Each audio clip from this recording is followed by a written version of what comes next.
The legislature can send 3 to the ballot, and the competition is hot and heavy. A war that ended 150 years ago, fresh evidence that its legacy lingers. A telecommunications giant based in Arkansas, can it find its way in an increasingly wireless world? But first, the main ingredient of the governor's highway recipe. Will the House find it as tasty as the Senate? Arkansas Week coming up.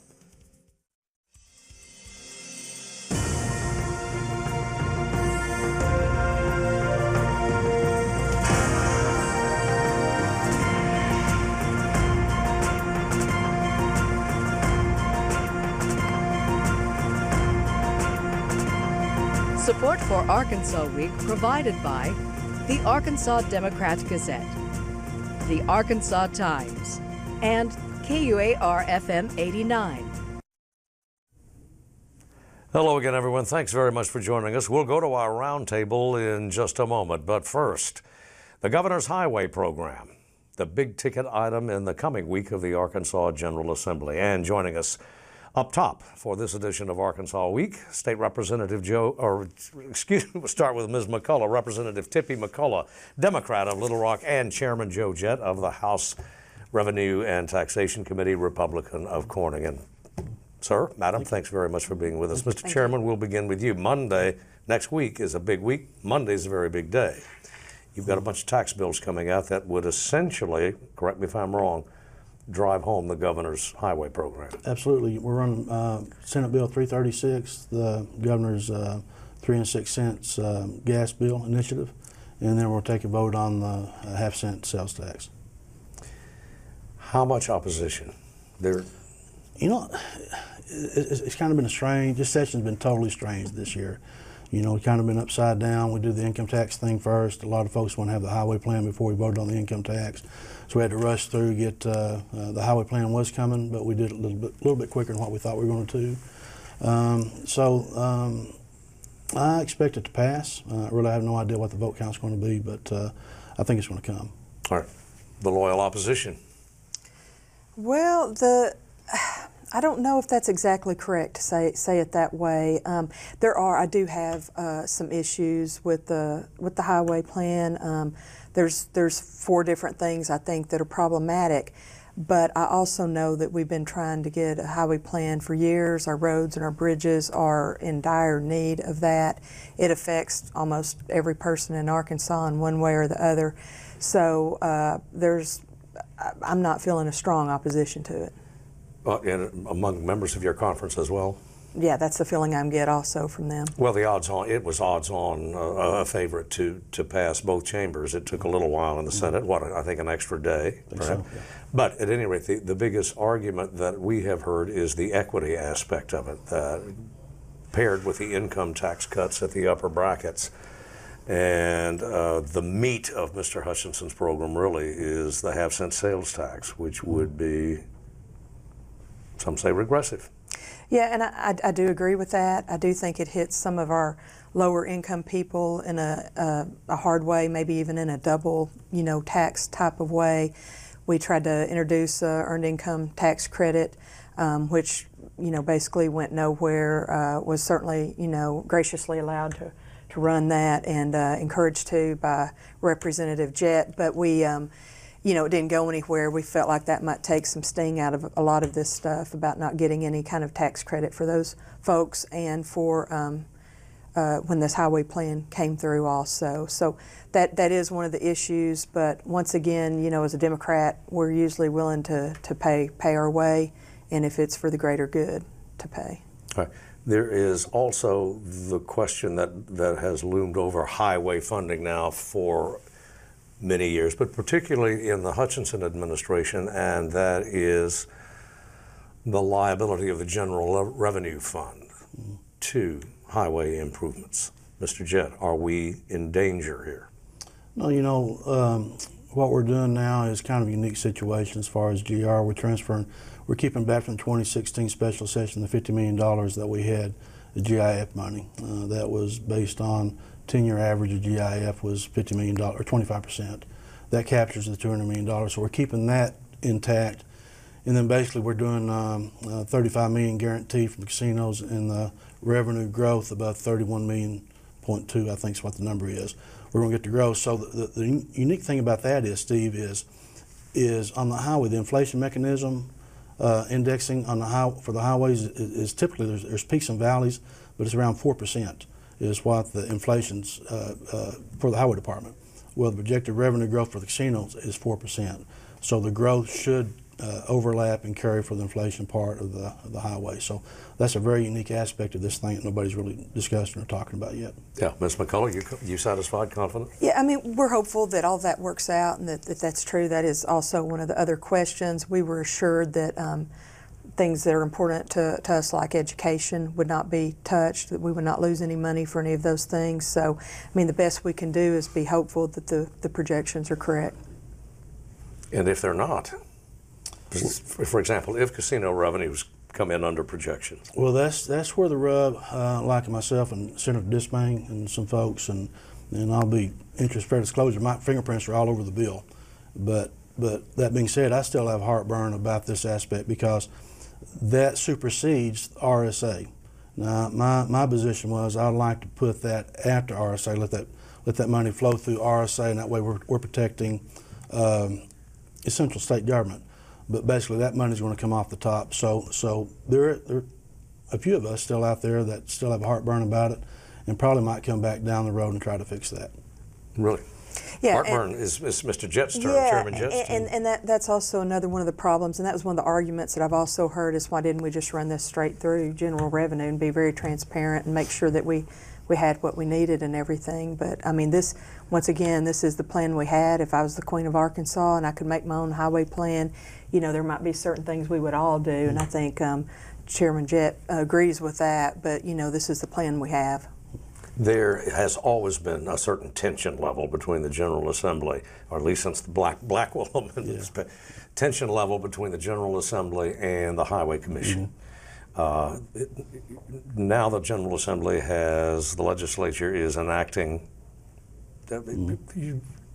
a stick as opposed to a carrot. Was that fair? I think so. We have a lot of colleagues have heartburn about money spent and accountability.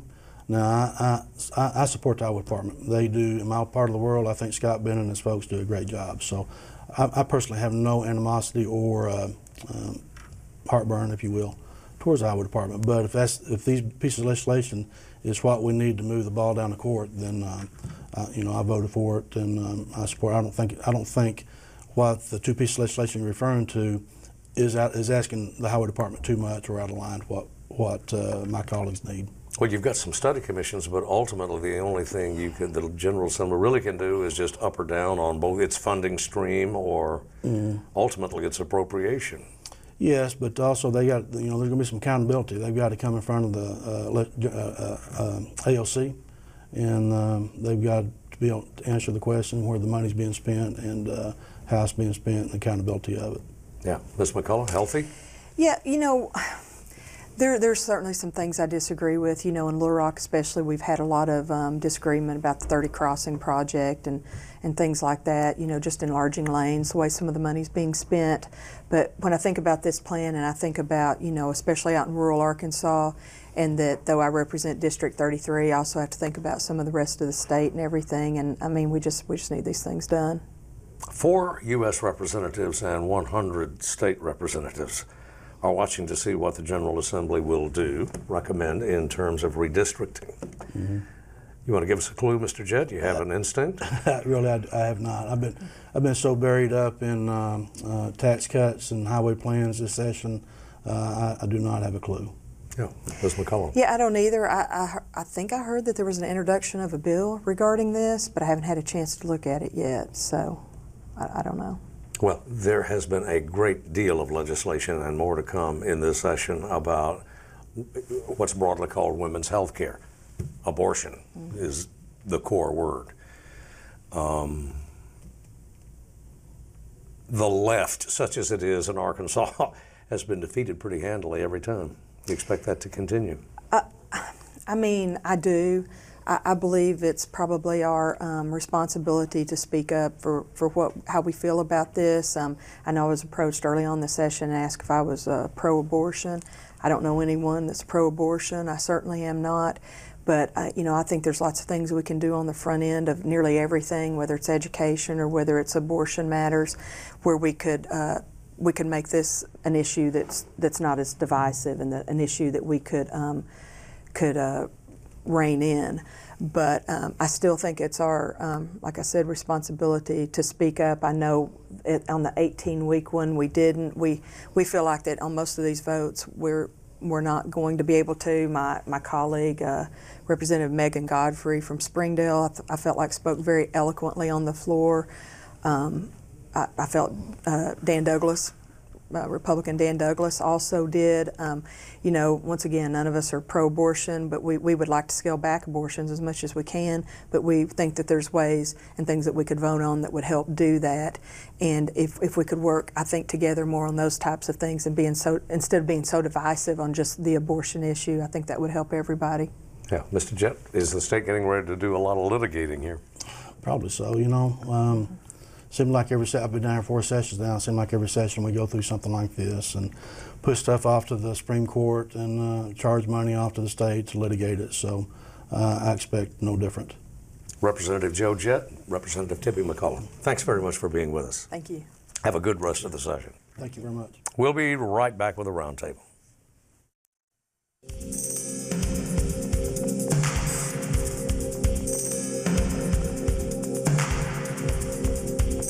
And try these rascals on. Andrew DeMillo, Capitol Bureau Chief of the Associated Press. Lance Turner, reporter, Arkansas Business. Wes Brown, reporter, Arkansas, Talk Business and Politics. And guys, thanks for coming on. Well, we heard Chairman Jett and Representative McCullough, Andrew, say, yeah, it's pretty much a done deal on the highway program. Yeah, all over but the counting. Yeah, exactly. It looks like the highway plan's got a relatively easy path. Next week, we're going to see key votes on both parts of the governor's highway plan in the House, from initially it seems like House leaders are pretty optimistic, if not confident, that this has got the votes to get through there. Even though it's got tax increases in the package, it only takes a simple majority on both of these proposals, right. And I think that having that kind of lower bar, I think, gives them a little more confidence than they'd have if you had the 3/4 margin they'd have to get. And of course, 2/3 of that package, anyway, at a minimum, Wesley, would be up to the voters. Yeah, that the constitutional amendment part of it is $205 million and it's going to be referred to the voters, and that'll be the full piece for a $300 million package. And it looks like the governor has basically 3/4 of his basic agenda for the session. He's got tax cuts already done. He's got teacher raises already done. He's got the highway bill. We'll be able to say this time next week that that's done, and the only thing that's left is this transformation package. So, the reorg. Yeah, right. Mm-hmm. This is something, Lance, highways, streets, roads, that the business community, along with practically every consumer in the state, and Democrats, as Ms. McCullough pointed out a moment ago, this is something that voters crave. Mm-hmm. Yeah, they've been crying out for it for a long time, and they've been dismayed. And business. And business, certainly, yeah.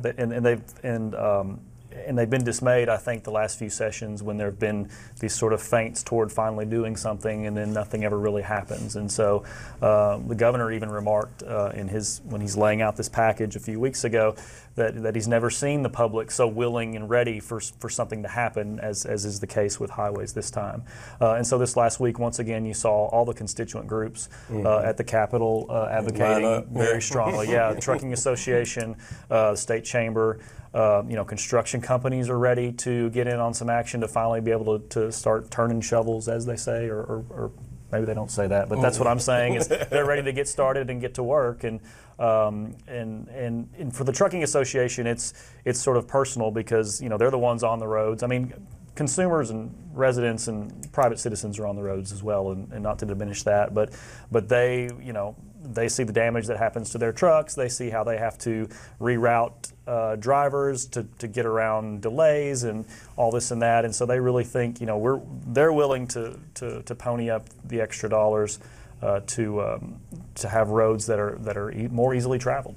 Well, that's one down, two to go in terms of amendments anyway.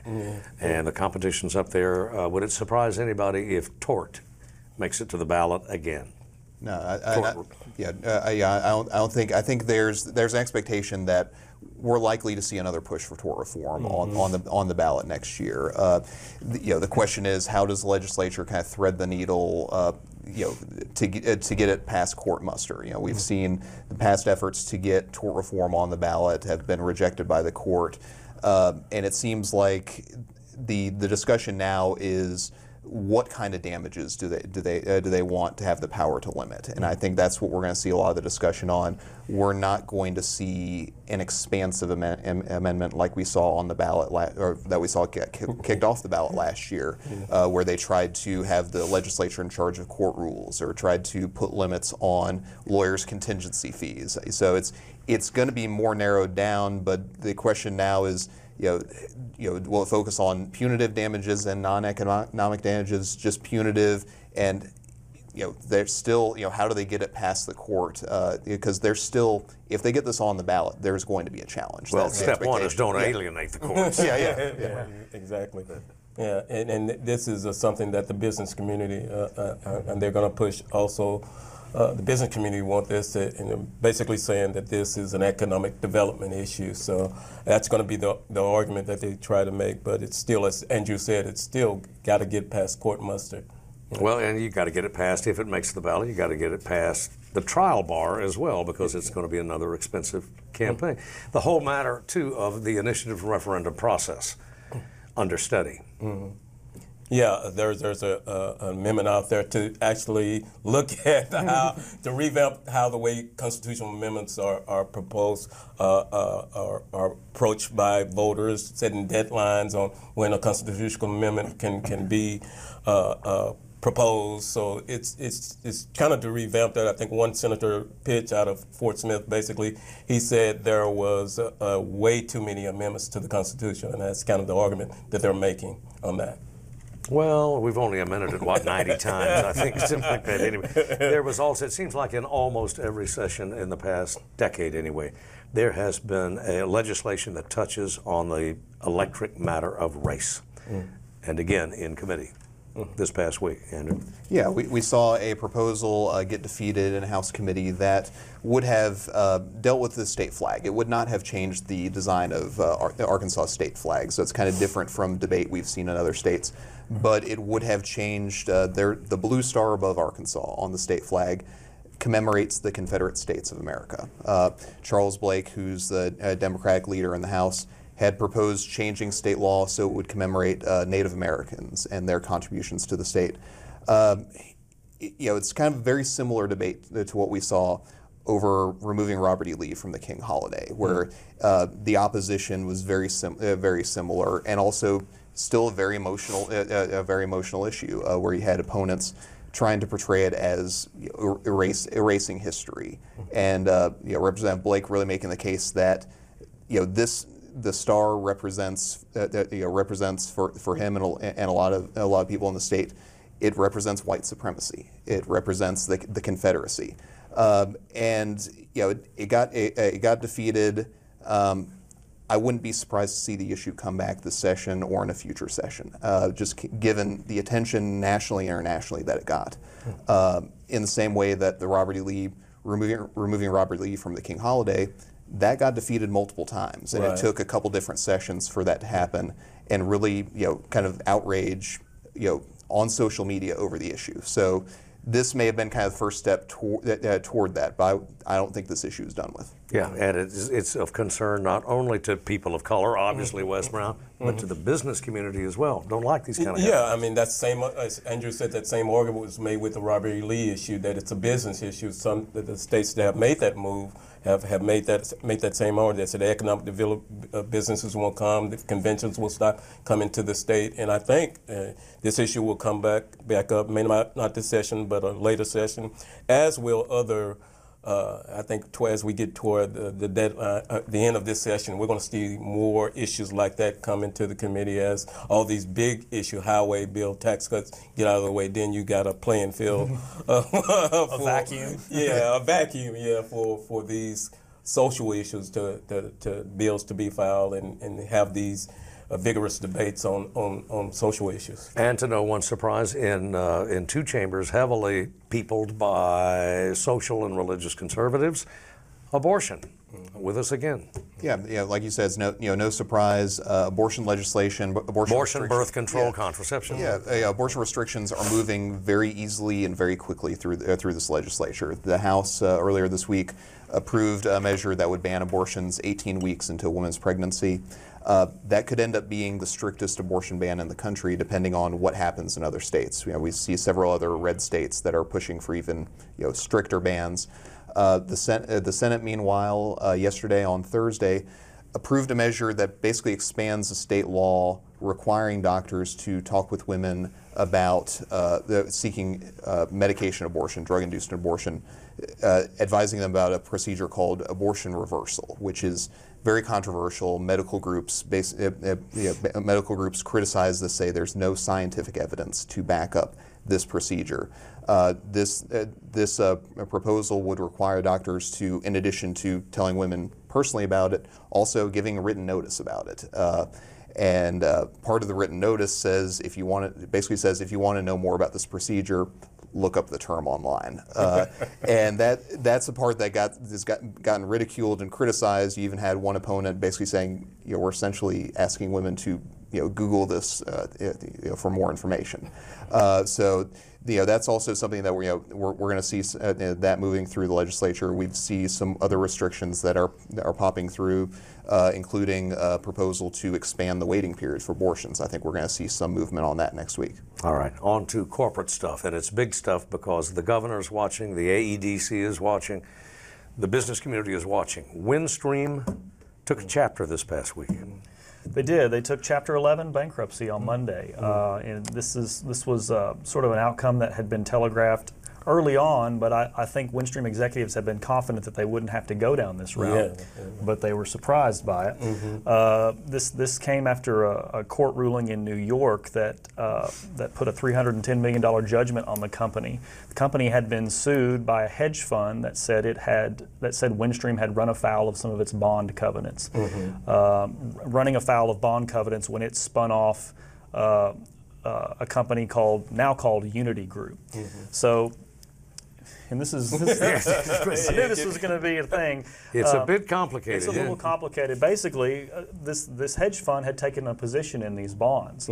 And so they said, Windstream, you ran afoul of these bonds, you broke the rules, and sued, and the court says, okay, you owe us $310 million. And so Windstream has had to file bankruptcy in order to now work through and pay this debt. Yeah, and they have, and Windstream has about $5.8 billion in debt on the books right now. They did when they spun off from Altel back about a decade ago. They had several acquisitions, and essentially what's going to happen is this $310 million judgment. They don't have the cash flow to pay off this debt, to continue their operations and continue with the bankruptcy. So they're going to have to file a chapter reorganization, probably sell off some assets, maybe get rid of some of their employees. There are 1,500 in Arkansas and about 14,000 nationally. So they're going to have to reorganize and give the bankruptcy court a plan to going forward. Is there an underlying? Those are great jobs too, and every community would covet those jobs particularly. But is there a way forward? What does the company do now? What's the? Yeah, I mean the judge has given them. They're going to have to find some money to just, in the reorganization, they have to submit a plan to the bankruptcy court to say, this is how we're going to move forward. Part of that means maybe rejecting their lease agreement with Unity, which is about 60% of their ops. So either way, one of those companies are going to suffer.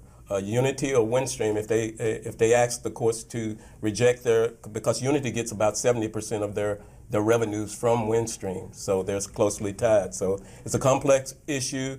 But it could be difficult for those two publicly traded companies in Arkansas and the shareholders and their investors.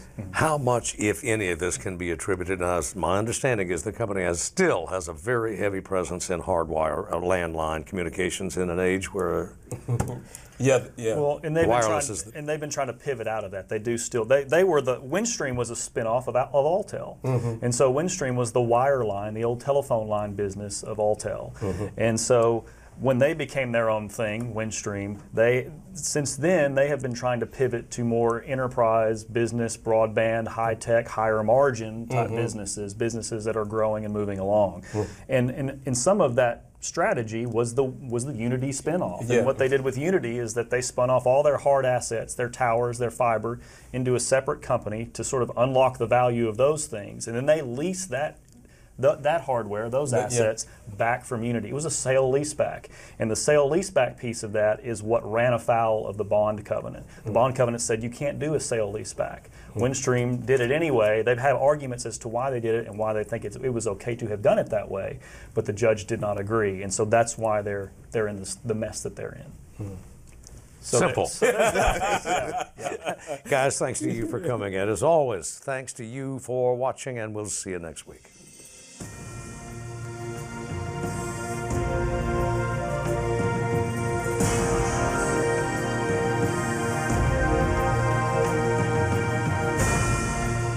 Support for Arkansas Week provided by the Arkansas Democrat-Gazette, the Arkansas Times, and KUAR-FM 89.